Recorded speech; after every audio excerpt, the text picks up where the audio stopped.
Everybody, and welcome to the Gameweek 38. Gameweek 38 part of the FPL Wire. Finally here, Pras. And congratulations, first of all, on the amazing season that you had. How are you doing, man? How's it feel? I have to start with good morning, good afternoon, good evening, everyone. Welcome to the FPL Wire. Now we can start. I'm good, man. You tell me, how are things? I mean, I always forget, I should remember to do that. But when Zoph's not here, I get really nervous about the whole tech thing. So, people in the chat, if there's any sort of mistake from my end, please forgive us.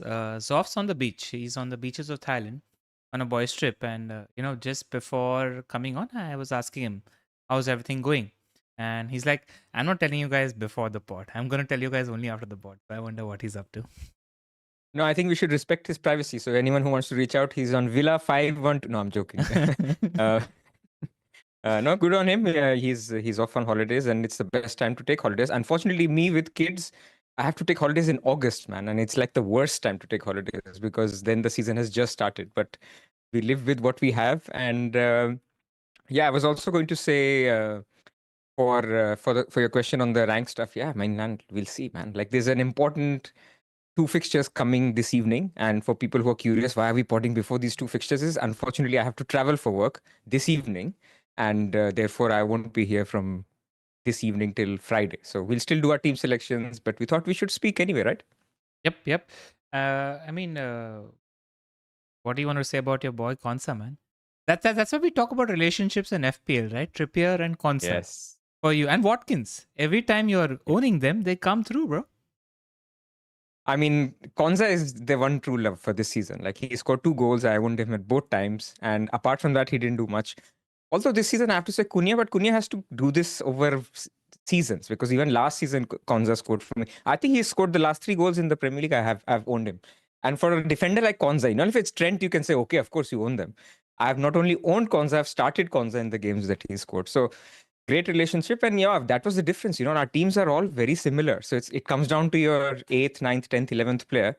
And Konza was my 9th or 10th, 11th player. And I was on this podcast talking about a mini league rival. I was 22 points behind. Fingers crossed. I'm 4 points ahead now. Good luck, man. Good luck. We're all cheering for you on the wire. Forgot. Congratulations to all our Crystal Palace fans on winning the cup. That was an amazing performance. My favorite part of that entire day was watching the fan cam. Like those faces, those emotions that you see for the Palace fans, it was surreal. You love to see that as a football fan in general. I mean, it's true football, man. Like, the fans that were there, and being in London, again, the advantages, you saw people going to the stadium. There was like whole vibe that there is the FA Cup final. Again, sorry, Man City fan. I saw no Man City fans, right? So you see Crystal Palace fans all over. Of course, they're London based, so maybe it's easier for them. Maybe more of them were around the area where I am. I also live in North London. So, but I could see them everywhere. Even after, you remember we were sharing pictures because we went out. You were out as well on Saturday night. I was out on Saturday night. There were Crystal Palace fans there as well. They were singing till midnight. So it was incredible. Lovely to see, lovely. And let's address the elephant in the room. How are you feeling about tomorrow? How am I feeling about tomorrow? Very, very nervous. Like, I went to see Ross yesterday, FPL Raptor on therapy. He's also a Man United fan. And when the Man United section came, both our throats dried up a little bit. And even it's happening now. When you're talking about it, you're very nervous. And it's all our doing. We've basically made this one game the most important game that we've probably had in the last 10 years. And the implications are just so big. Losing to Spurs would be so bad. Like, everything about it is magnified. But you know about the entire underdog theory, right? Like every team that has to break a record has broken a record, whether it's Palace, Harry Kane, Bologna, all of that has happened. So, and Ange has manifested strongly. So I'm nervous too. I'd be so much more confident if it was a non-Premier League team. The fact that it is a Premier League team that's very physical makes me worry, because I think our biggest Achilles heel is we can't play well against physically dominant Premier League teams, and Spurs is up there. Yeah. And there's another bad omen, which is basically the teams with a bird in their logo has been winning. The Magpies for Newcastle, the Eagle for Crystal Palace, And so these guys have. If we actually say the bird that sits on top of the ball, then maybe we'll get filtered for adult content. But there is a cockerel on top of the Spurs logo, and so all the omens are in place for them to basically win. But we will try. Right. I think the sound seems to be okay. People in the chat just give me a nice confirmation, and we'll move on to the sponsor plugs before we get into Game Week 38. As always, all the data that you see on this podcast is from the Fantasy Football Scout members area. Game Week 38, all we can say is a big thank you when we're up and running. Pre-Game Week 1 for next season, we do a huge amount of preseason content on this podcast. You will be able to see the contribution that Scout have. So big thank you to Scout for supporting us. And if you want to become a member, click on the link in the description below. Some really good articles they have as well. I was just reading this one. The true differentials. They're now monitoring the transfers in so that we don't have another Watkins situation where people think he's a differential pre-deadline, but then he turns out to be 100% on. But guys, I need to do this, so give me a moment. Yeah. As you know, NordVPN has been a long-term partner of the FPL Wire. If you're bored of the streaming library in your country with NordVPN, you can access content outside your region, get access to a wider library on your favorite streaming services. And let's say if you're traveling outside your country, you can access your home library content. Every purchase of the 2-year NordVPN plan, you can buy using the link NordVPN//the FPL Wire, and you'll receive an additional 4 bonus months on top. So, what are you watching these days? Man, I had a lot of fun on Sunday.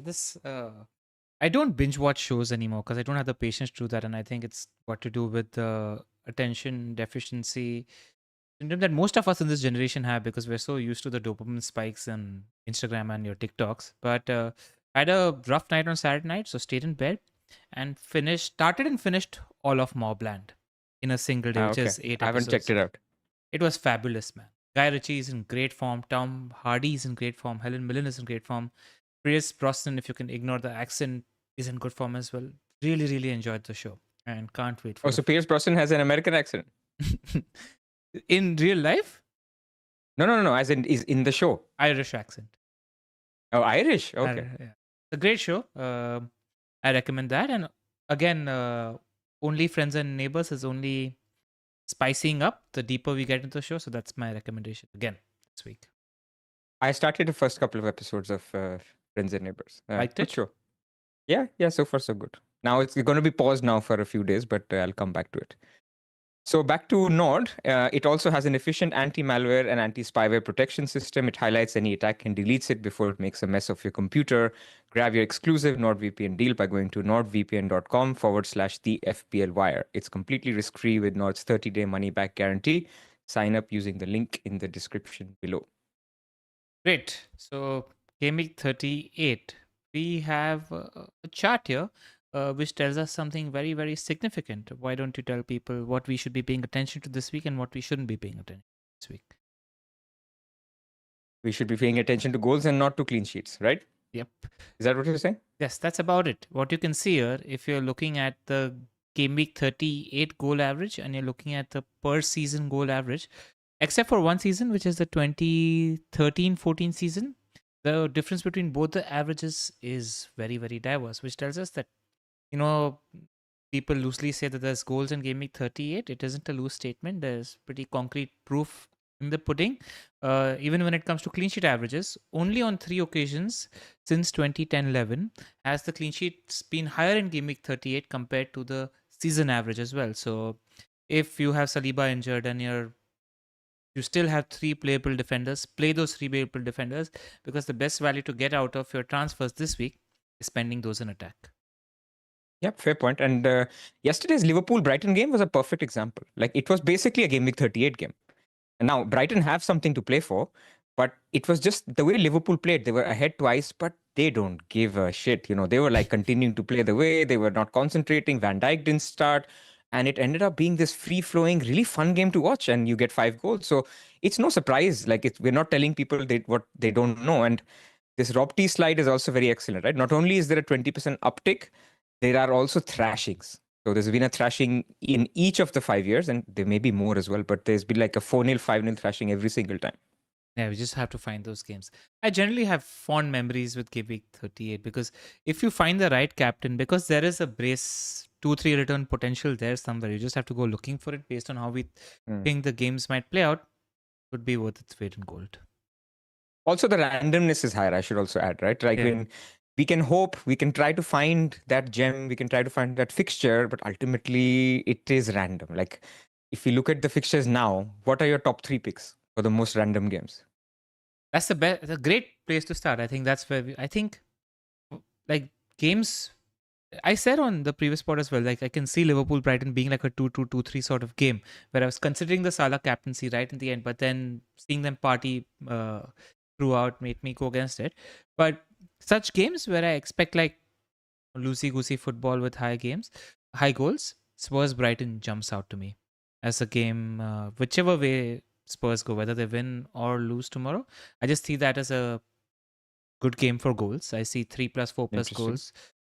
Another game that jumps out to me was Liverpool Crystal Palace because both teams are on the pitch. They've won their competitions. That said, I do think Liverpool will want to win now because they've lost 4 of their previous 4 games after winning the title. So I do think that they will want to end the season on a high, winning in front of their fans. So I do expect a positive Liverpool performance in that game. Whereas Crystal Palace are newly on the pitch. They're at the start of their vacation. Whereas Liverpool have been there for a while now. And not a game on the beach, but the game that jumps out to me purely because Branthwaite is injured is Newcastle Everton. Like a thrashing game. They say thrashing game, but like what we've learned in the last 5-6 weeks is every team that has something to play for is not thrashing any team. They're leading by 2-0 and then playing slightly more conservative to keep the lead. So I don't know about the thrashing. Yeah, so I was actually going to come from it from a reverse angle, exactly like you said. Like I was going to come with a reverse angle on teams that are going to be cagey, that they have so much on the line. So Nottingham Forest, Chelsea, I would put at the bottom, like in terms of expected goals. Again, we're guessing, right? These are all stories we're building. But both of those games, both of those teams, they don't mind like a 0-0, not concede. Let's be cagey. Let's see what's happening in the other games. Is Villa winning? Is Man City winning? Is who's the Newcastle winning? So it feels like that kind of game where they're like, guys, don't be behind. Just stay cautious. So I'll start from that game as the least exciting. And of course, we're going to do a preview of these games in detail and picks. But just initial thoughts. Then similarly, I feel like the Aston Villa game sounds like a very 2-1, 2-0 kind of game where Villa beat Man United. Man United don't have anything to play for. Newcastle also I have down as a 2-0 kind of game. Apart from that, could be anything. Even Man City, I would say Man City Fulham. I can't see a thrashing. So then Bournemouth Leicester comes out. I can see Spurs Brighton, like you said, but my number one is Liverpool Crystal Palace. I genuinely, like you said, the point. Crystal Palace have just started partying. So they will play their final home game tonight. I think that's like a thank you, goodbye fans. It's been a great season. We've won our first trophy ever. We're done. I feel Liverpool will score 3-4 goals. Also, what will happen with Palace, I think it's a good judgment, is Glasner's been pretty honest in terms of what sort of a squad is he looking to play, where is he going to give the first team. So when we hear from him on Friday or Saturday, will the press conferences will still be on Friday despite the Sunday games? I think Friday. Yeah, they don't work Saturdays. We will get a fair idea of what sort of team Glasner might put out, which might help us with the captaincy as well. What do you think about Ipswich West Ham? And I read a stat on Scout today, which I posted on Twitter as well, where since Bowen's return from injury, he's scored more points than every midfielder bar Salah. He's had like 8 goals and 4 assists in 14 games. That's incredible. A lot of people are looking at him for triple captaincy actually. Triple captaincy. I was even surprised looking at him for captaincy. Like I see some people mooting the idea, but it's an away game. Look, he's fine. He's been great. But it feels to me a little bit like the Chris Wood time, when he was scoring every single game and people were like, just get him, man. What's so complicated about it? Just get him. But when you watch the game, I watched the Nottingham Forest game, he did nothing apart from that one shot, which was class, right? I'm not taking anything away from Bowen. He's been class throughout. He's a talisman. He's doing everything Chris Wood was doing. Does it mean he will follow up again one more week? Of course, he can. And if this is a fixture where they score 3 goals, he could score a brace. So I don't blame people looking at it, but I'm also, I don't know. I don't feel like I need to get him. I agree. You take it on. I do want to give a shout out to Southampton Arsenal. I think Saints are off the hook. I don't think they will be pressured to perform anymore. I do expect I expect them to come out and play against Arsenal.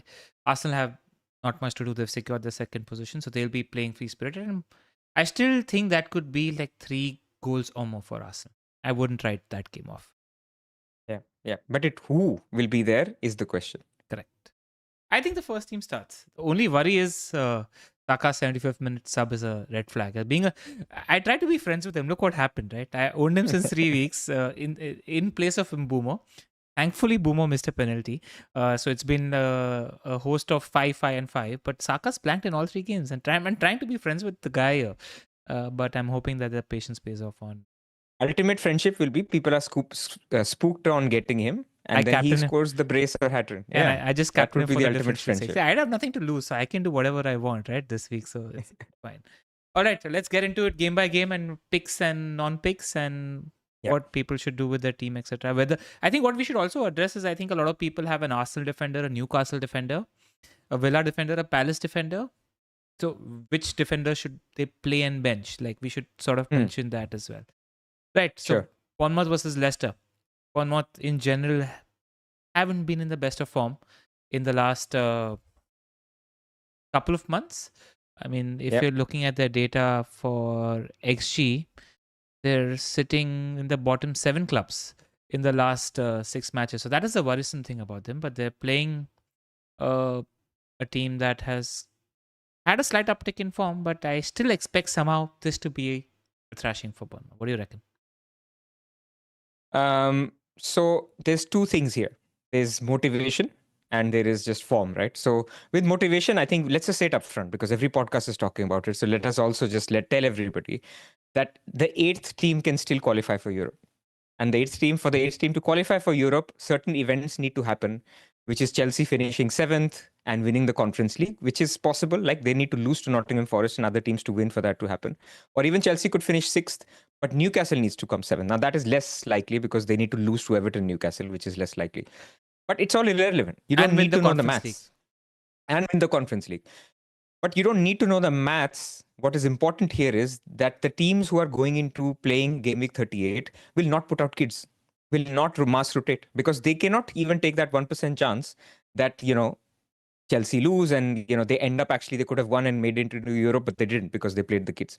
So that basically means that Bournemouth, Brighton, Brentford, and to an extent Fulham, we see full strength teams. Full strength could be 10 out of the main 11 players, 9 out of the 11 players, but it's not going to be 2 out of the main 11 players. That's the first thing on Bournemouth. Now, secondly, yesterday's win, Brighton win, actually makes it quite unlikely for Bournemouth to actually come 8th.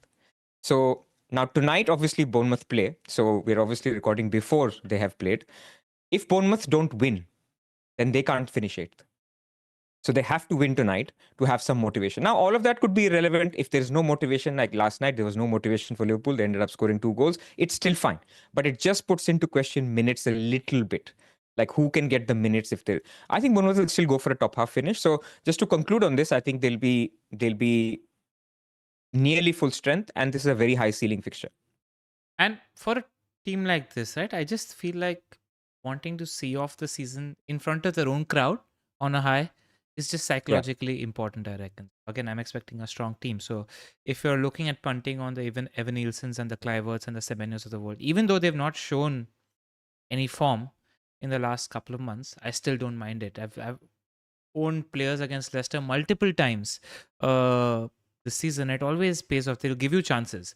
Even if you're looking at a Hail Mary captaincy, for people chasing in their leagues that want to go away from Salah and Saka, for example, who might be the popular captains, I don't mind a Bournemouth Hail Mary at all because they've got it in them to score 3-4 goals. The only problem is there's no talisman. The goals are fairly spread out with the Semenyos and so slightly less unpredictable, but I don't mind the Hail Mary.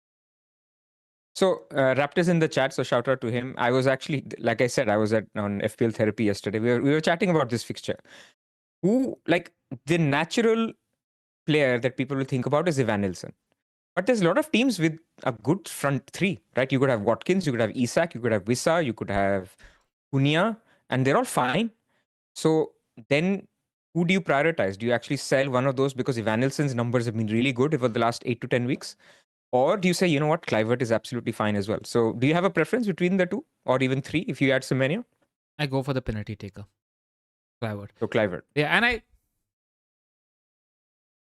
if they play to their potential, the one thing you need to monitor is whether Alex Scott is fit or not, because it was mentioned yesterday that he's looking at wearing a mask, so he looks optimistic. So he could play. Now, Scott started in place of Kluivert in the last game, which made us worry about Kluivert's minutes. But I don't think that should happen in the next game. And Kluivert should start because his form has dipped ever since he became a father. Shout out to Andy Martin. But I just have a feeling that he's got that brace potential in him, where he could get a penalty. He's got a banger in him from outside the box. And if Bournemouth played to their potential, he should get a chance or two from inside the box as well. So I got this Kluivert. So what you're saying is, let's take an example. Someone's team has Sar and Isak, and they're happy with all other players in their team. So you hear basically that Isak is out. You can do Isak to Evanilson, or you can do Sar to Kluivert. You prefer Kluivert?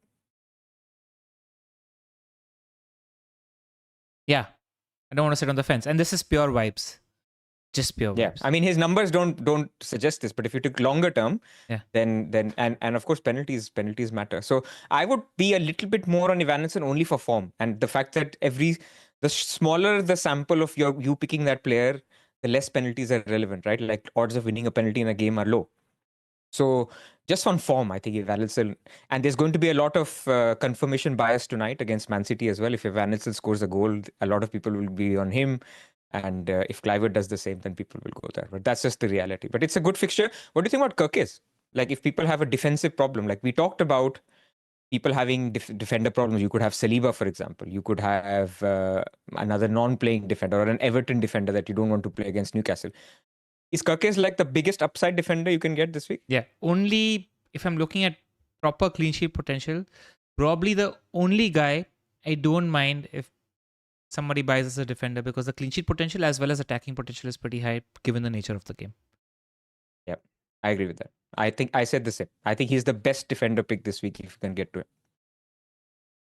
I mean, I don't mind Livramento either. He was super attacking in the last game, but I don't think Newcastle go 5 at the back. But we'll talk about Newcastle. But yeah, I think Kirkes is up there. Cool. And no Jamie Vardy, obviously, which helps Bournemouth's clean sheet odds, if you ask me. They're rubbish anyway, man. Like they will be the highest clean sheet odds. This week, like if you're looking now, if I'm just eyeballing at all the fixtures, it'll be Newcastle and Bournemouth as the two highest clean sheet odd fixtures. A good question from Nikolai in our chat. Is Kirkes going to be a doubt with the transfer rumors? Some sort of protection?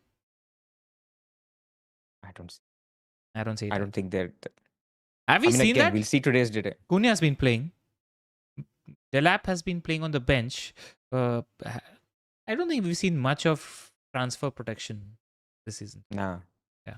It's more the players who have been carrying a niggle and playing regardless, like the Isak. Like last night, very important quotes on McAllister.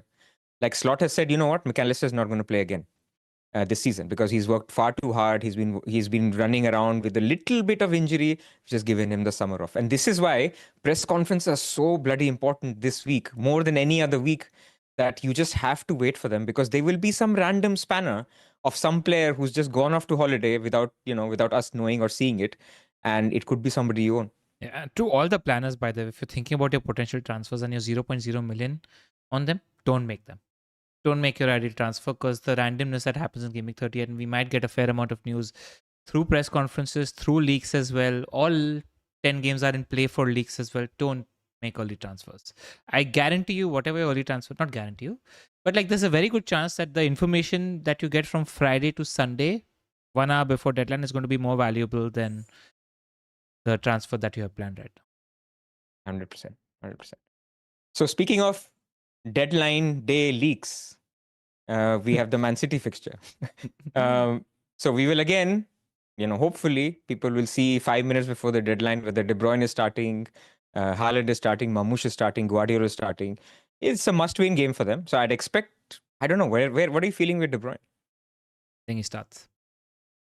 I think like both tonight and on Sunday. Yeah. I think he might have not played the FA Cup final, but the news was that Kovacic wasn't fully fit, which is why I thought that Guardiola got shoehorned into playing him alongside Bernardo Silva because they don't have any other DM.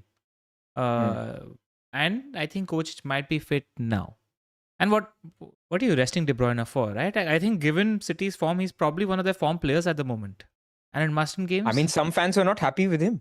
Like, Yeah. I don't know if you read the forums. Like, I saw the game. I thought he was fine. Yeah. But there was some criticism on, he was not on his best and, he didn't suit that position. But that was less on him. I guess Pep played him there. Yeah. But it was also a position where he didn't have to work as hard because he was sitting back a lot. A lot of attack was happening in front of him. Yeah. So I definitely don't want to see that tonight. Like, Yeah.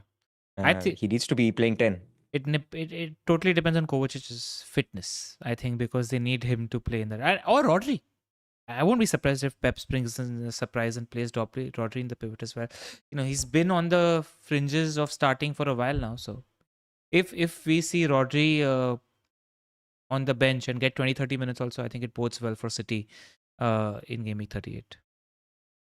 Yep, agreed. I mean, there'll be a lot of.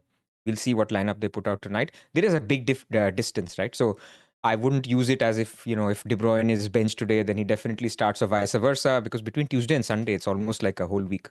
So what if people are looking? Let's say Haaland braces tonight.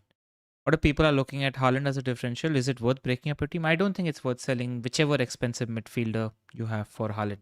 I just don't think City have been that good performance-wise in attack, right? We saw the results table last week where we saw the points accumulated in the last 6 game weeks. And there were 2 City players and both of them were defenders. That's just the way in which they've been playing this season. So I don't think ripping up a team to get a Haaland captaincy Gameweek 38 is a shout either. I mean, he'll come up a lot in our season review next week. Like, yeah. There has been not one situation after game week 6 where anybody has basically gone for Haaland and profited. Now, doesn't mean that won't happen in 38. But all I can say is, without revealing their name, one of the top 10 FPL, like their top 10 right now, they DM me like one day before the deadline. They're like, I made a huge mistake. I got Haaland in last week. Shall I just reverse it and get Salah for -4? And my advice is the same. Like, you have to live with who you have now. And like, it's too late now to be going for this Hail Mary Haaland captain. I don't think it works out. And if you have him, on the other hand, you're in a good position because Salah blanked last night. Yep. Any buys in? I wouldn't buy in any player from either team. It's not convincing. Even the defenders, like Fulham is a decent team at home. Clean sheet odds are dodgy. I would play the City defender I have because City have to keep a clean sheet. But I wouldn't buy anybody from this game. I would agree. Harry's in the chat. He's saying City Extra has tweeted that Rodri is cleared to return. He might be on the bench tonight, and therefore you're right. He could even start on Sunday. Maybe they don't risk it, like especially if they win tonight. But I mean, him being back is great anyway for them. I think what happens tonight is Rodri is on the bench. They see how the first 45 minutes go, and if he needs him, he'll put him in the second half in a must-win game. So that's good for De Bruyne in some way. Like, if Rodri is starting, and if De Bruyne starts, that's good for him. Yeah, and good for Marmoush and Haaland as well in general. Yeah. In general. What was I going to say? So if everyone is fit, so question to you, which is on my mind for my team and probably many others, is everyone is fit. Isak is fit. Saka is fit. Everyone is fit. Do you still sell De Bruyne? Give me 38. Tough question to ask before tonight's performance. Who do you want to sell De Bruyne for? A Bournemouth midfielder? As Saka, man. You can't have Saka by yourself. Yeah, I would. All right, that's where I am as well. But there is too many ifs and buts. Tonight's games, fitness updates, so we'll leave it there. Yeah, but like point blank, I think I would. I just think that game does have Arsenal 3 goals plus potential. Yep. Yeah. Also, by the way, one talking point. Irrelevant to a large extent, but why the hell did Haaland give Marmoush the penalty, man? Like, that was very strange. I think his confidence, he missed 2 or 3 penalties this year. So probably that. And then Pep was asked about it and they said that they decide on the pitch. So I think Haaland takes the next. And whoever takes the pens needs to start scoring. I saw that tweet of yours, and I actually also read it as he's basically just saying, whoever takes it, score the penalty, man. Like, we've been missing a lot of penalties. Not that Haaland, you've been rubbish, man. Exactly. I think he takes the next penalty. I think Haaland just has been big dog at that club for 2 years now, and I think he'll just take the next penalty. Ipswich West Ham. So play Van Bissaka, play Bowen, Captain Bowen. I'm Yeah. seeing a lot of Captain Bowens. Yeah, and like you said, it can work, but like I'm not very convinced. The good thing about Ipswich is that they'll give you chances though because of the aggressive way and they'll play. So good option. I just think Salah, Saka better captaincy options. I don't want to sit on the fence with my opinion on this play. He's been really, really good. It's a good option. I just don't think he's got double, triple return ceiling. If you're somebody who's leading your mini league and want to like have a safety net option, maybe Bowen fits that bill. Also, they like to play three at the back away. So this bodes really, really well for Van Bissaka as well, as he's got a lot more returns away than home this season. Mm. Mm. Good point. I think on Bowen, the other thing is it's incredible how much of a talisman he's become. Like, so yesterday in FPL Therapy, we did a quiz, like a fun quiz. And the question was who has the highest goal share of their teams? And options were Chris Wood, Bruno Fernandes, Salah, Bowen. And the answer was Bowen, man. Like all season, he's got like 57% of West Ham's goal involvement, which is ridiculous. He's not even on pens. Like you would think, Chris Wood is on pens, Bruno pens, Salah, all these guys are on pens. So even, your goal involvement increases.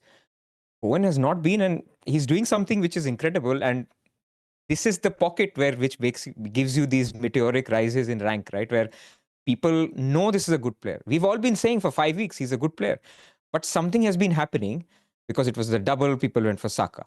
Then after the double, people went for Mbumo. After Mbumo, people went for Wissa. After Wissa, people went for Watkins. It's just been no week has come up where people had that one extra transfer to get Bowen in. So he's been doing fantastic. 5 goals, I think, in the last 5 games or 5 home games, something like that. Yeah. He's been.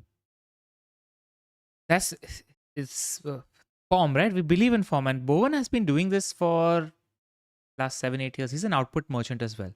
Like when he's playing and he's got a little bit of rhythm in him, he does well no matter who the manager. And they've had a fair few defensive managers, practical, pragmatic managers. He still tends to perform for them. So good pick.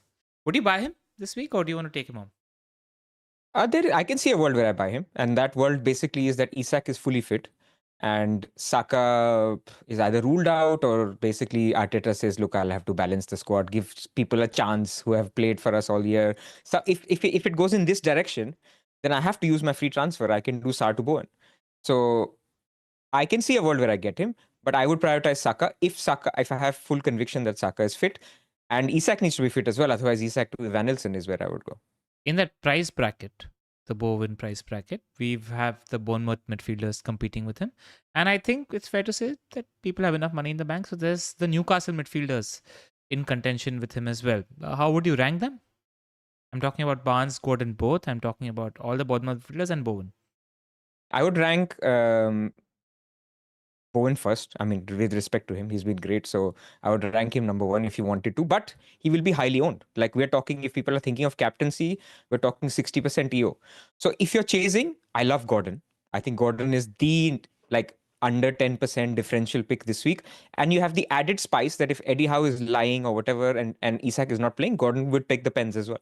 So in absence of Trippier, he takes all the set pieces. If you're on penalties, you're very attacking. It's a good fixture. They have to win.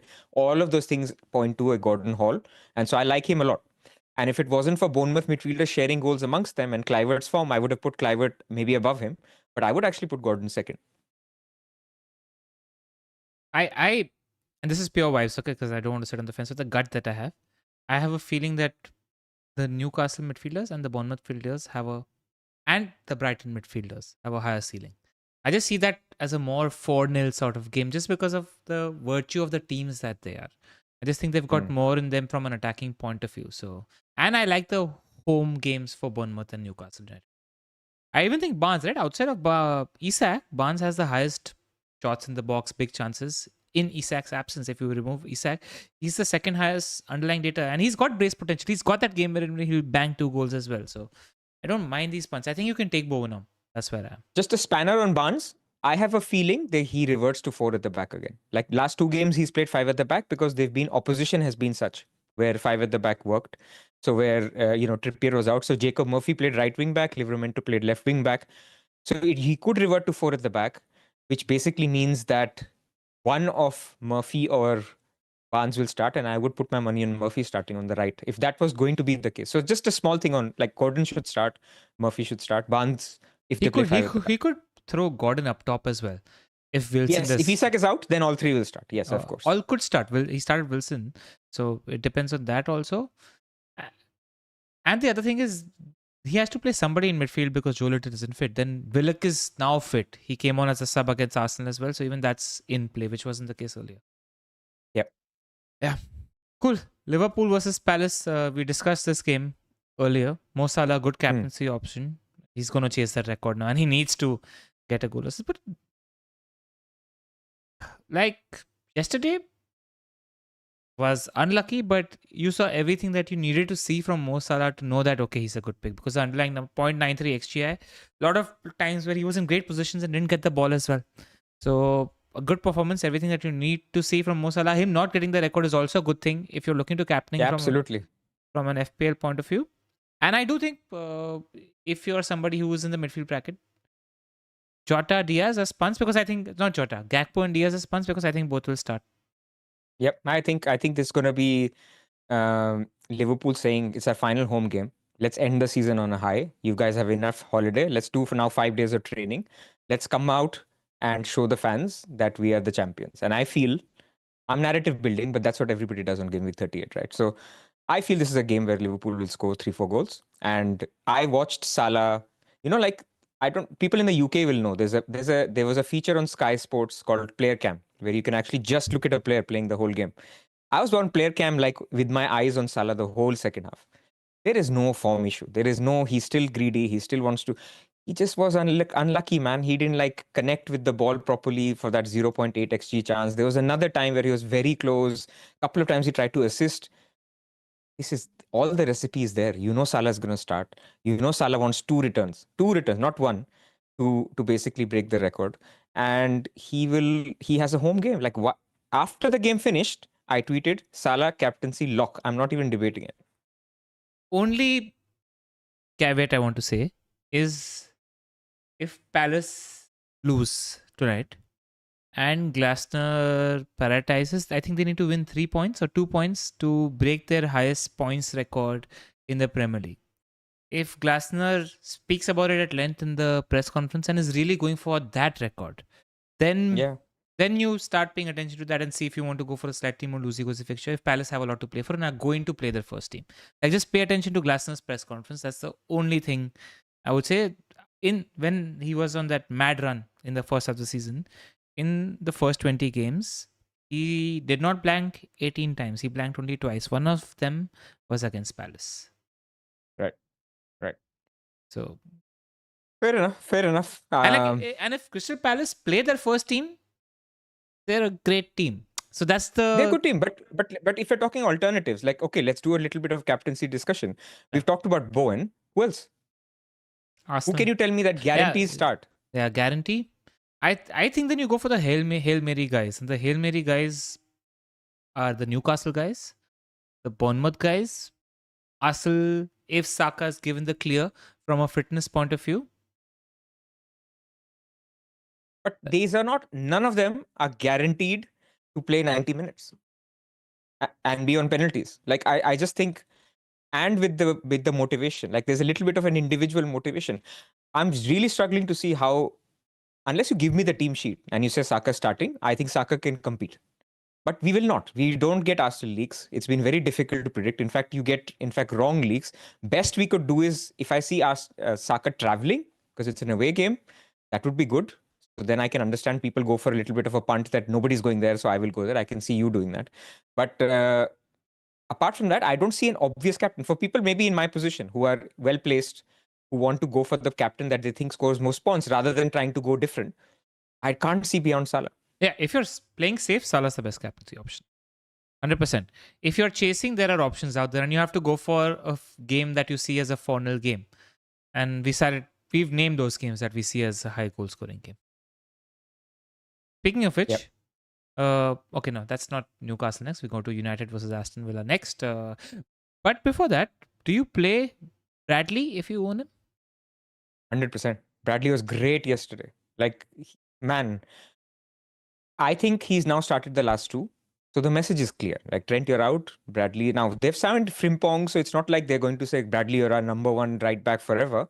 But it's giving the kid a chance, and I think he starts. I'm not confident about the start in 38. I think Trent gets It was the one last home game. I think Trent gets his farewell. They're But the savage to him, man. Yeah, they're They're savage. savage to him. But this game I'm not confident about. And also, like, would you start him? I have Kivior. Most FPL managers have Kivior. Livramento locked in as a start. Kivior is also fairly locked in as a start, despite Saliba not playing. And then you have to decide between a Munoz and a Bradley. Where do you go? I would start Bradley. Like, it's Munoz though. Like Munoz. I know, but it's away. I can understand that, especially if Bradley doesn't start, then you're like, well, what have I done, Yeah, exactly. But if I told you both are starting, I would start Bradley. But then we have to see what quotes. Again, Arne Slot is quite honest, right? Sometimes he even tells you Bradley's going to start. And even Glasner's honest. I like that also. So yeah. Cool. But Munoz, otherwise, people who have worried about playing Munoz Liverpool away, play Munoz. It's fine. I mean, Liverpool have also conceded 8 goals in the last 3 games. So they're also conceding goals at the moment. And, he's always good for a goal, like we've seen in the last couple of months. United versus Villa. Munoz has been the best defender in the game, Munoz. So what do you think? What happens? If Man United win the Europa League, is it better for Villa? Or if they lose the Europa League, is it better for Villa? If Man United win the Europa League, it's better for Villa. In general, Amorim's not ignored the league. And he's correctly embarrassed about our performances in the league as well. So the problem is not Amorim. The problem is when the players are deciding to say we'll play, and it's at home also, so they can't afford to get trounced before they end the season as well. So the only thing is if there's a hangover if we win the cup. If we lose the cup, expect a strong team, and still then it's United. They've not been the best. Underlying numbers wise, we've not been terrible though. I think we're 6th or 7th best for XGC in the last 6 games. But I wouldn't buy or captain any player from Villa. Yeah, this is where I am as well. Like, I think it's a 1-0, 2-0 Villa game or 2-1 kind of game. So I think Villa win regardless of what happens. Man United could put their best team. It's just the motivation, the team strengths, the zone that Villa's in. So I just think it's a good fixture for them, but it's not a captainable fixture. Villa themselves haven't shown the willingness to, even after going 2-0 up, to basically score a third. They want to keep it tight, and that is understandable. That is Unai Emery's style when there's an important match. Are you playing Konsa? I am not, because I have 3 other. It's a luxury actually. Other people are debating who to play or not, but I have got Kivior starting, Livramento starting, and Guardiola. Fair. So I've got three really good defenders with upside that I don't see how I can start Konsa. Would you start all 3 ahead of Munoz and Konsa? I think so. I am. Those are my 2 bench. Yeah. Munoz and Konsa. I think so. There's always this little skepticism in my head of benching Munoz because he's good for a goal any game. And like we've seen, right? There's not many clean sheets. But I agree with those choices. Right. Newcastle, Everton. I think Brandt not playing is pretty big. And I thought Everton... So there are certain teams that had their closure last week. Leicester is one of them and Everton is the other. Where they were pretty much wrapped up for the season and got their high. And there's a little bit of a fizz in Gameweek 38. Everton fits that bill. And this game is a lot more important. So definitely start all the Newcastle defenders because they need to play. And we wait on Isak news. So what if we don't get Isak news? Do you play him or sell him?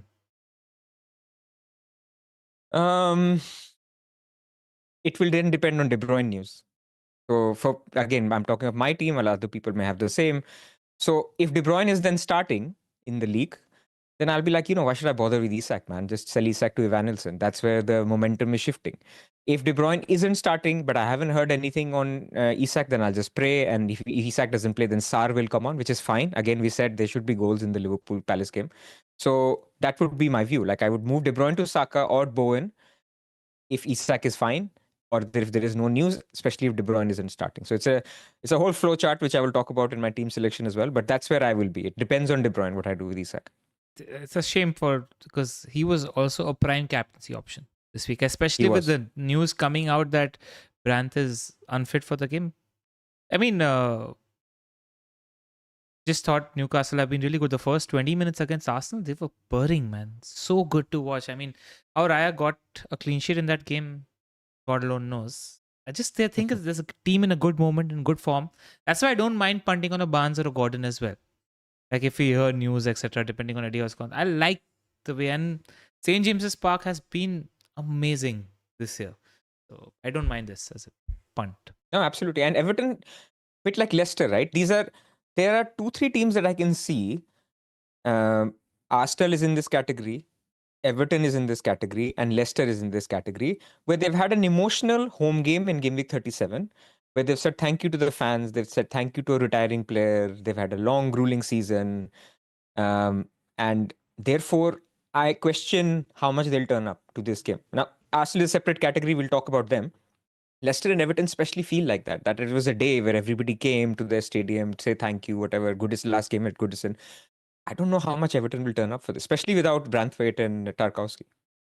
Yeah, fair.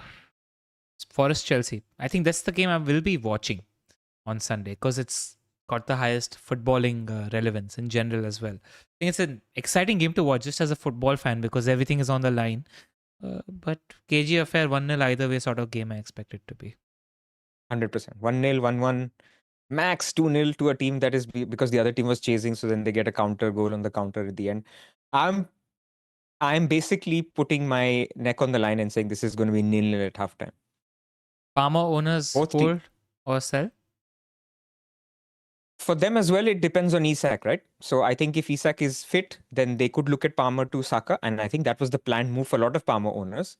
But this is the problem when we plan transfers. Sometimes things happen, and then you should be prepared to keep it. Like, Palmer's fine, right? I mean, he will do Palmer things, and so I don't think it's the end of the world if you end up with Palmer. Same for De Bruyne. If De Bruyne is starting, you just play him. Yeah. But ideally, you would like to move both De Bruyne and Palmer to a Saka if you can, especially if you know if Saka is okay. I just feel like come at the hour, come at the man. And I'm a Palmer. I love Palmer. I've loved him all season.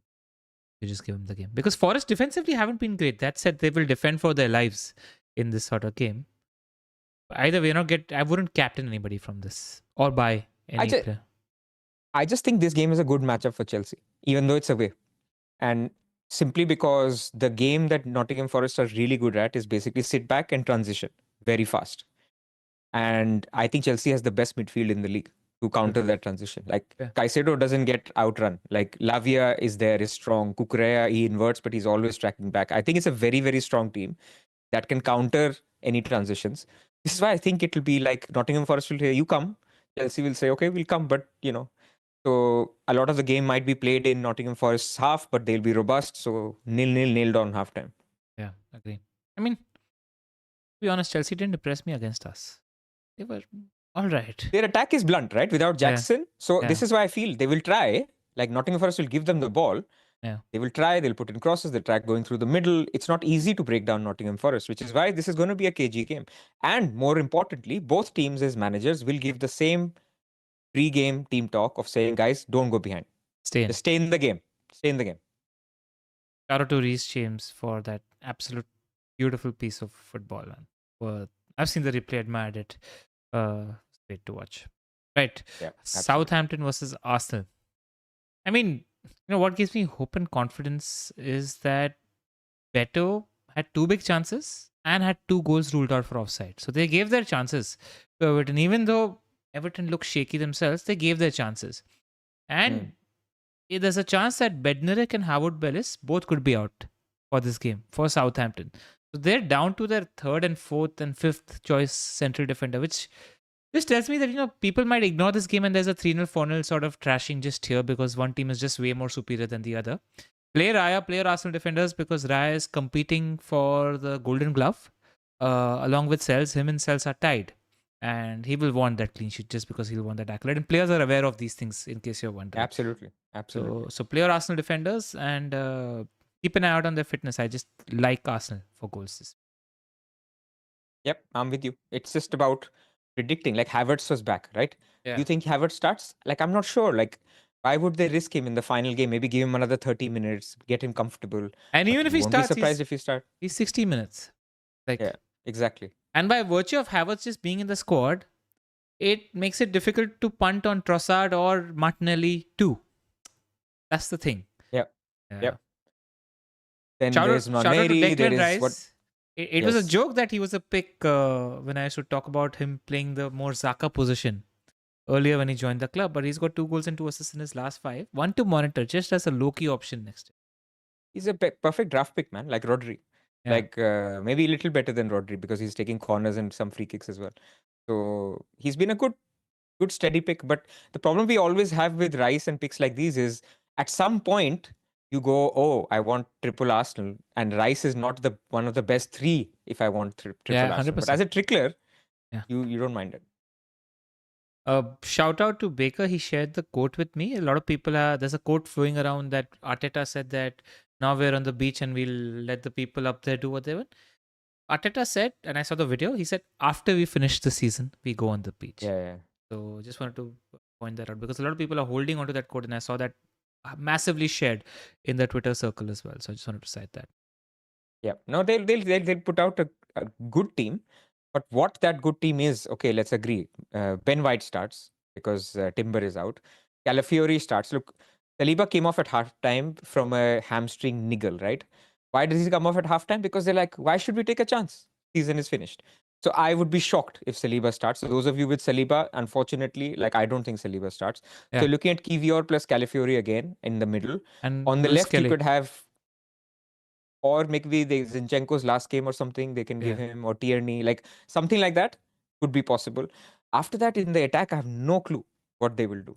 This is the problem. Like it could be Saka, Martinelli, and Trossard, and then Havertz comes on, Nwaneri comes on, or the reverse where they are like I don't know. Like I have no strong conviction. My guess would be that Saka starts, but I have no strong conviction to captain him. Fair shot. And I don't think you can buy another attacker. Like Martinelli, Trossard are just not open as punts unless we get leaks. By the way, leaks to be wary of. Newcastle leaks have been very unreliable this year. Again, that's the league that I think most of the FPL community is going to rely on because they want Isak news. But most of the Newcastle ITKs are not ITKs. Yeah. I want to see, this is the time of the season where if Isak is out, there's no need for him to train, right? If you're out of the game, you go, like, just leave. So if he's in training, I'll base my decision on this. Then that means for me, he starts. If he's not in training or he's been hidden, Arsenal does this, they hide the players that are doubts, then I'll have my doubts. Yeah. But it will matter because even 20 minutes of Isak is worth it for this game, in case it's 0-0 or 1-0 down with 60 minutes to go, because they need to get 3 points, right? There's a situation in which they could get. So the importance of the game could mean that it could be a last minute sort of decision. And Eddie Howe's quotes were interesting. He said that he was fine while he was training. There was pain after the trainings, and when we did the scans, it was clear that he could not play. He was unfit. So, and then it was about he even traveled. He even traveled with them. Exactly. So he's desperate for him to play. We'll see what happens. I mean, I have this theory where, it was minor discomfort or something, and they were like, you know what, if we risk you against Arsenal and you get injured and we lose, then we lose you for Everton. Because they knew before Arsenal, all they need is to win one of those games. And they know that if he's fit for Everton and if he's ready for Everton, they can back themselves to beat that, to win that. So I feel it was precautionary, but it could be owner's bias. Like I own him and I want him to be fit, but we never know. Yeah. Right. Spurs Brighton, I just see this as a loosey-goosey game. Whatever the result tomorrow night. Just see as a loose game. I don't mind a Brighton attacking, but the problem is you never know who's going to play. Pedro was out for personal reasons as well. So the options are either Mitoma Minte or Welbs. Thing is, none of these guys have that brace potential because the goals are distributed across the field and we don't even know who's going to start. So that's my problem this game. Same. So I think it's a good upside fixture, but we will not find out. Let's say Pedro's ruled out again and, Hertzler generally, he's not the most honest, but at least he'll say if he's ruled out. Like a lot of people will be more open with ruled out players because they're off, right? They're not even here. They've gone on holiday or whatever. So maybe we find out then Welbeck becomes great. Like I think Welbeck becomes as good as Evan Nelson, if not better, if João Pedro's confirmed out. Agree. A really good pun. And in general also, Mitoma started 1, 2, 3, 4, 5, 6, 7. 6 out of the last 7. So you think that he should start the last game. Hmm. And did he get Not a goal and Mitoma. assist? Yeah, I Sorry, think not Mitoma. Minte. Minte started 6 for the Minte. last. And Yeah, but Mitoma, if Mitoma starts, then Minte will start on the right, but there is a small chance that Dingra does as well. I mean, you can go anywhere you want in Gameweek 38, but they none of them are 100% nailed. but Wells is somebody everybody should look at just as an option. Yeah. Ivan Agreed. Nelson is more Agreed. secure, but Wells is somebody who's chasing. A differential punt for somebody who's chasing. And Webb is just the kind of guy where people go elsewhere and he shows up with a brace on Gameweek 38 when nobody was paying attention to him. Like he's got that Hmm. vibe about him. Wolves, Brentford. What do you think about the game? I mean, we'll see how Wolves are tonight, but I think regardless, Brentford have to win now because Yeah. Brighton won yesterday. So if they have to fight for 8th, Brentford have to win. Just pay attention to Wolves tonight because I think Pereira mentioned that he's going to tweak the tactics because things weren't looking as good in the last 2 games.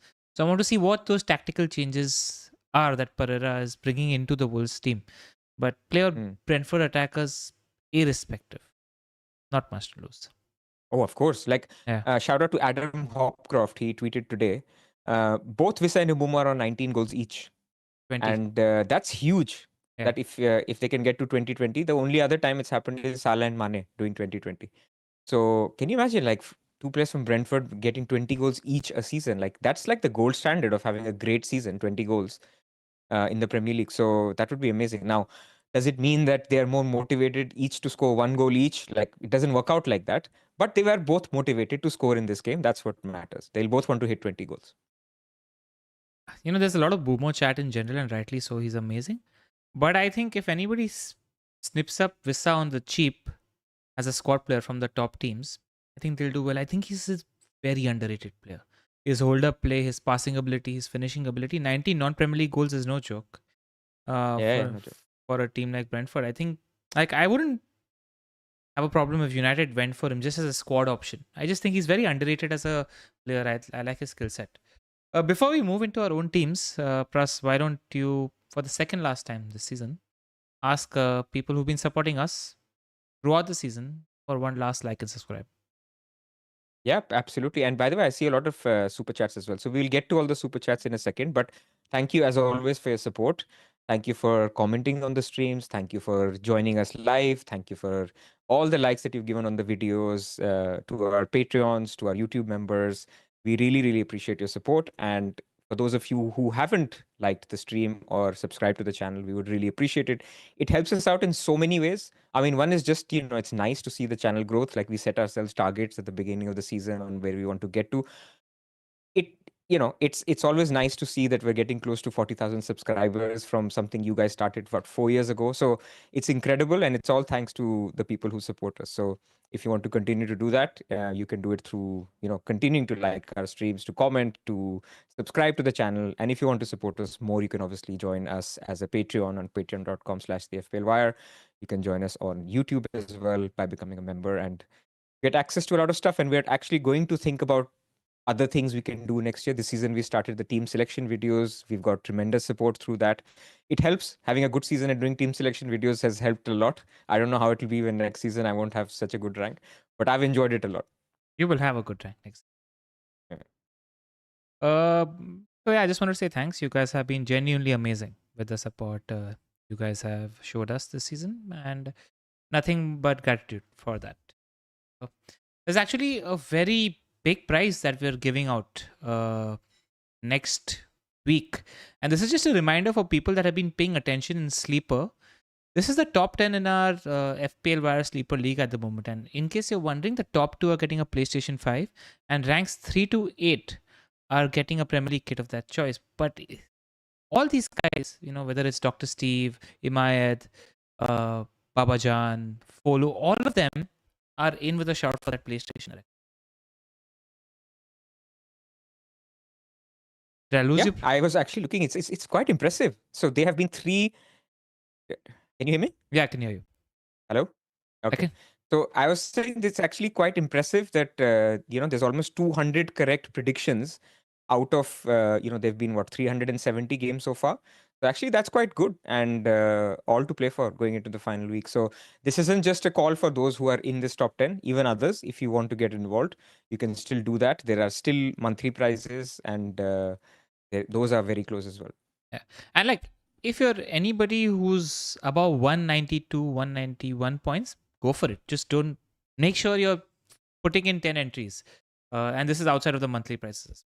Shout out to Sleeper. We keep doing content on Sleeper as well on a weekly basis as well. So thank you, Sleeper, for supporting us throughout the season as well. And, in case you guys are wondering, nothing is changing next year. In fact, we're just thinking about how to better this channel, etc. If you guys have any suggestions, please let us know in the comments. We're always listening. In fact, we already have calls planned after just a week break to get things in motion. Right, past teams. There you go. I think first up we have your team. This looks like mine. So huge disrespect to Munoz by having him third bench, but I can't help it. Like we discussed it. So starting double Arsenal defense, Livramento and Guardiola, who I think are all good for this week. Like I low-key think that with Rodri back, maybe he reverts to his Guardiola left back kind of thing. So I'm not benching Guardiola at like 95% EO with Man City everything to play for. So that's the defense. Salah is captain, pretty much captain. Like unless you tell me Isak is starting 100% or Saka is starting 100%, that's my captain. So that's where we are. Mbumo, then De Bruyne and Isak are the two spots where I have question marks. But otherwise, Rogers is a lock, Watkins is a lock, Vissa is a lock. So question is, what do I do with De Bruyne? As things stand on the Tuesday, likeliest move, lot of time and thinking to happen before we do that, and football to be played before that. But as of now, what De Bruyne to Saka is the move. All right. Next up, where did I go? Right here. Next up, this is my team. I've got Raya, Ruben Dias, Kivior, Livramento, Rogers, De Bruyne, Salah, who's my current captain. I think Saka could be the captain if I'm less spooked about his minutes. Isak, Watkins, and Vissa. Players that I'm looking at the moment, Welbs, because I fancy that Brighton game, and I want to go differential, or Clivert. And then we have Zoph's team. But if you did Welbeck, who would you sell? Isak. If he's injured. Based on injury news, not otherwise. Otherwise, I'll sell Rogers for somebody like Clivert. Okay. And would you play, like if anyone is debating between Rogers bench or Vissa bench or something like this, are you happy playing Rogers? Play Vissa. Over Rogers. Yeah, 20 goals. For any striker, that's a big thing. They pay attention to. And Brentford have been good for goals. Just seem more reliable for goals and output compared to Rogers at the moment. And like you said, right, Emery will look to shut shop after a goal or two. Yep. Okay, Zoph's team. I promise it was here. This is Zoph's team. Yes, he's got pretty much a similar setup to Pras at the moment, but he's playing Bradley ahead of Munoz. That's one thing that stands out to me. His likeliest move. I would do that. Yeah. His likeliest move, he said, was Isak to Evan Nielsen, Team News based. He's traveling at the moment, so I don't know if he's going to have a team selection video this week, but he will be with us next week when we do the season end review. Nice. Super chat.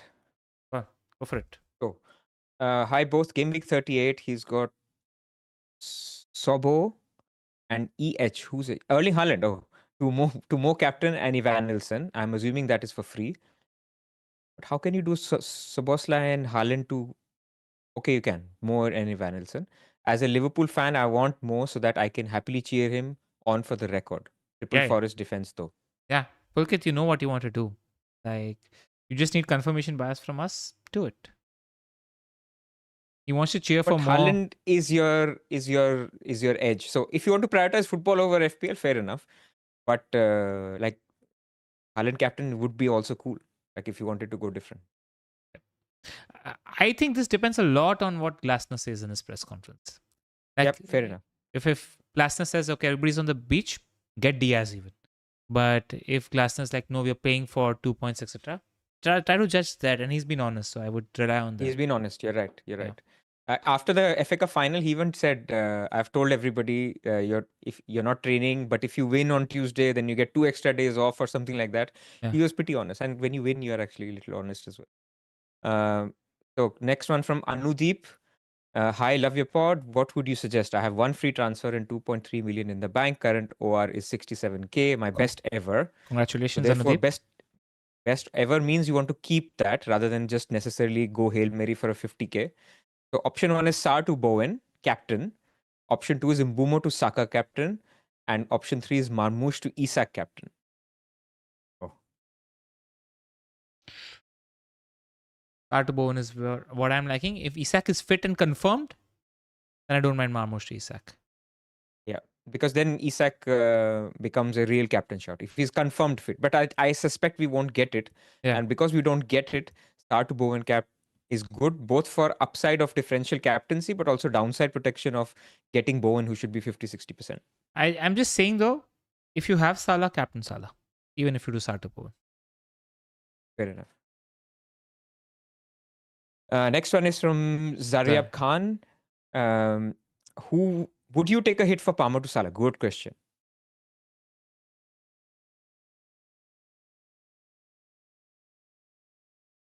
What do you think? Depends on Glasner's press conference. That's been my out. But who's your captain otherwise, man? Saryab, I want to know that. Like, who are your other options? Who will he probably have that's likely on? Isak, if he's fit, becomes a captaincy option.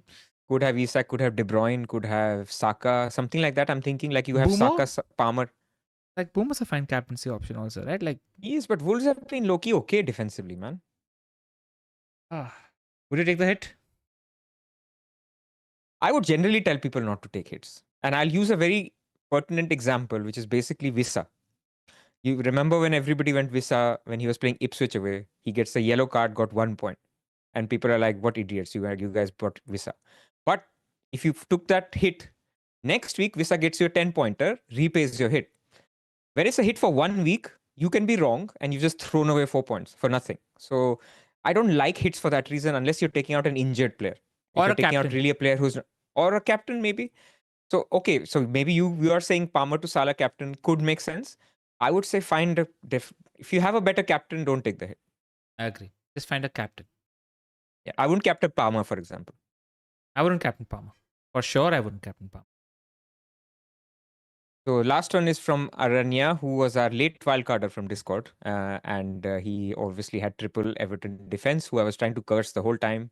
He ended up getting the clean sheet, so congratulations. And he's just sent a super chat for Pickford. Zaryab says he has got Saka. Captain Saka, man. Yeah. If you're comfortable after the team news, then do that. See, I would take the hit if Glasner admits that he'll play a beachy team. Only then I would take the hit. That's all I'll say. Because then Salah will eat the second choice Palace team up. Fair enough. But I, on the other hand, also want to hear that Saka is more confirmed as starting. Yeah. No, I'm talking about Salah. No, I'm saying. I know. Yeah. But I'm talking about the alternative. Like, if, let's say Salah's playing a full strength Crystal Palace team, right? Yeah. But there is uncertainty on Saka. There's uncertainty on Isak.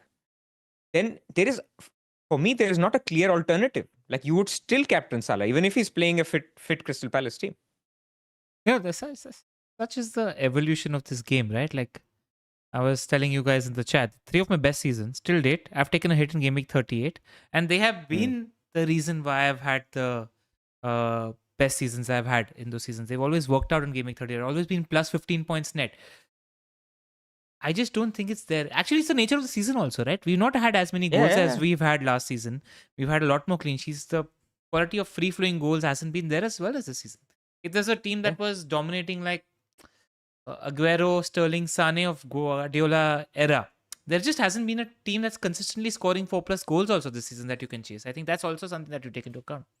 I mean, you're having to basically say Welbeck or Evanilson as your final day punt. Like, we've fallen quite far. Like, they're good players, no disrespect to them. But you've already, by nature of the league being sewn up, you've eliminated so many teams that are even options like Southampton, Ipswich, Leicester, Spurs, Man United. You're not buying players from them. Everton, you're not buying players from them. Crystal Palace becomes dangerous. So I've just said 8 or 9 teams that you don't want to touch at the moment. So it's just options are limited. That's why everybody went Watkins last week. Watkins went from 5% EO to 110% EO. All right. I think we have one more super chat from Nehal. Kepa, Kirkes, AVB, Guardiola rate his free hit team. Okay, that's fun Oh, for free hitters. I think yeah. that's a great question right at the end of the pod. He's got Kepa, Gokes, AVP, Guardiola. I would Like, not go for Bournemouth double defense. I would go for Bournemouth double attack yeah, I personally. agree. So instead of Martinelli, I would get Clivert Agree. and get an Arsenal defender. Oh, who else do I like for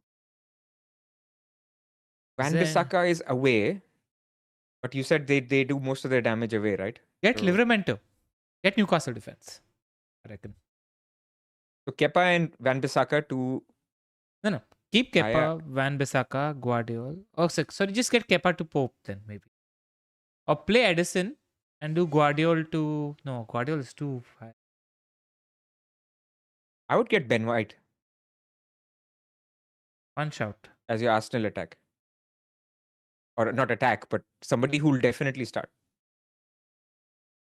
So I think that's our thoughts on defense. I think midfield, let's go to midfield. So Salah, Mbumo, Saka, Bowen, Martinelli. I think that's great. Like instead of Yeah. Martinelli, get Clivert, and then that's great.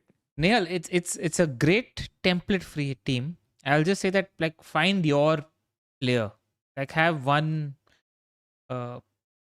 like loosey goosey less owned player. Like that's what you want to do on a free hit, right? Like have a Brighton attacker that nobody else has. Welbeck. Yeah, Yeah. something of that sort, which is different from the template that you're trying to gain the ground on everybody else. Or like Maybe instead. Luis Oh, Diaz. go on. You know, just somebody different is what I try to do on the free hit. Good shout. Diaz is a good shout. All right, that's it, Pras, for in-game season game week 38 podcast format. I mean, we still have 3 team selection videos. Who knows, if you're in the mood, we might do a stream on Saturday as well. Who knows? That's it, and thank you everybody, and chill, relax for the next 3 or 4 days. Watch the football that is on display, and good luck with your game week 38 punts. Any last words, Pras? No, just 5 days to go. Enjoy it. Cheers, and we'll see you later this week and next week as well. Take care, guys.